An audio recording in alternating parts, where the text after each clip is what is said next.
Hey America, ever argued with your roommate about who does dishes? The founding fathers kinda did too, except instead of dirty dishes, it was about who gets to call the shots in our country. Think of it like this. You've got the big dog federal government up top, dealing with national stuff like the military and printing money, and then there are the states, each with their own mini-governments, handling things like schools and local roads. It's a constant tug-of-war over who has the power to do what. So buckle up, Buttercup, because we're about to dive deep into the wild world of federalism. All right, let's break down this whole federalism thing using the Holy Grail itself, the U.S. Constitution. First up, we've got the Necessary and Proper Clause. This lets Congress make laws that are necessary and proper for carrying out its powers, even if those powers aren't explicitly listed in the Constitution. Then there's the Supremacy Clause, which says that if a state law clashes with a federal law, the feds win. Sorry states, no trumping the big guys. But hold on, the states have a comeback with the 10th Amendment.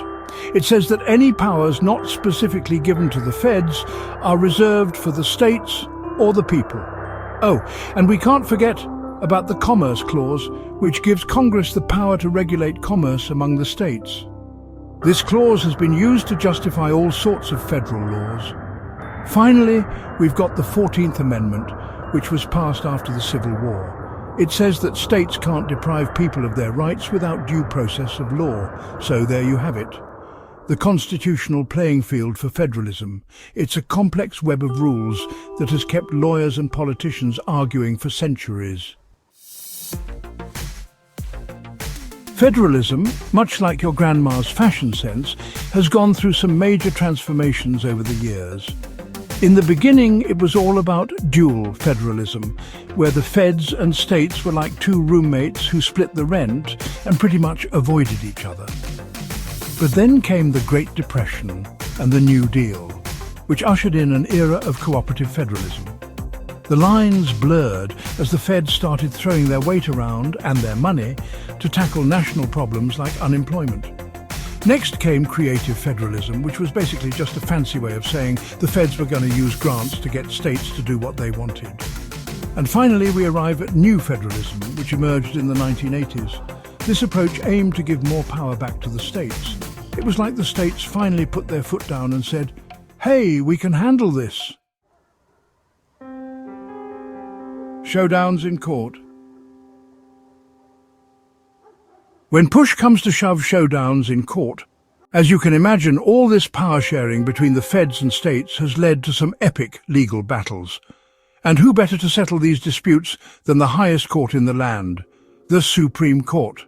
One of the earliest and most important cases was McCulloch v. Maryland in 1819. The state of Maryland tried to tax the Bank of the United States, but the court said nope, upholding the Necessary and Proper Clause and cementing the Fed's implied powers. Then there was Gibbons v. Ogden in 1824, where the court ruled that the Commerce Clause gives Congress broad authority to regulate interstate commerce. This decision basically put the Feds in the driver's seat when it comes to economic activity. Fast forward to the 20th century and we've got Wickard v. Filburn in 1942. In this case, the court said that even a farmer growing wheat on his own land for personal use could be regulated by the feds because it could affect interstate commerce. But don't worry, the states haven't always struck out. In United States v. Lopez in 1995, the court actually ruled that Congress had overstepped its bounds with the Gun-Free School Zones Act. And in South Dakota v. Dole in 1987, the court upheld the Fed's right to withhold highway funds from states that didn't raise their drinking age to 21. These landmark cases show just how much the balance of power between the Feds and states has fluctuated throughout history.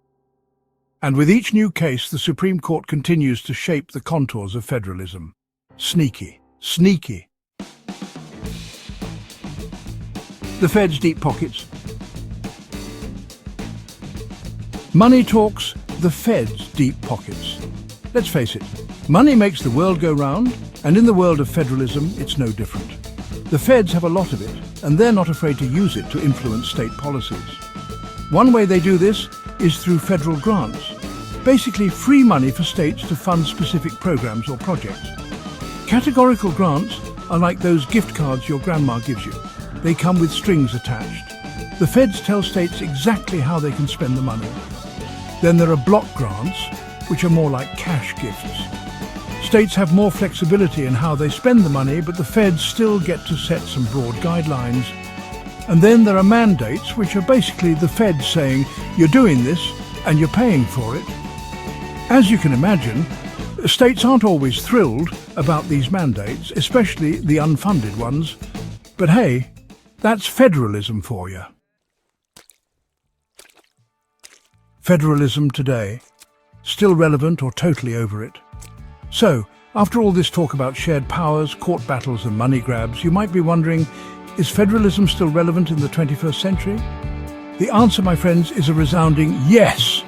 From hot-button issues like gun control and immigration to more mundane matters like education and healthcare, the tug-of-war between the feds and states continues to shape our lives every day.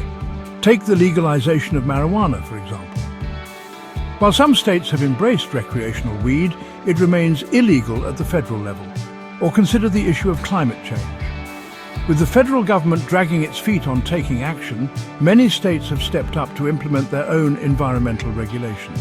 Of course, federalism isn't without its critics. Some argue that it leads to inequality and inconsistency, with different states providing vastly different levels of services and protections to their citizens. Ultimately, the future of federalism remains to be seen. But one thing is for sure. The ongoing debate over the proper balance of power between the feds and states will continue to shape the American experiment for generations to come.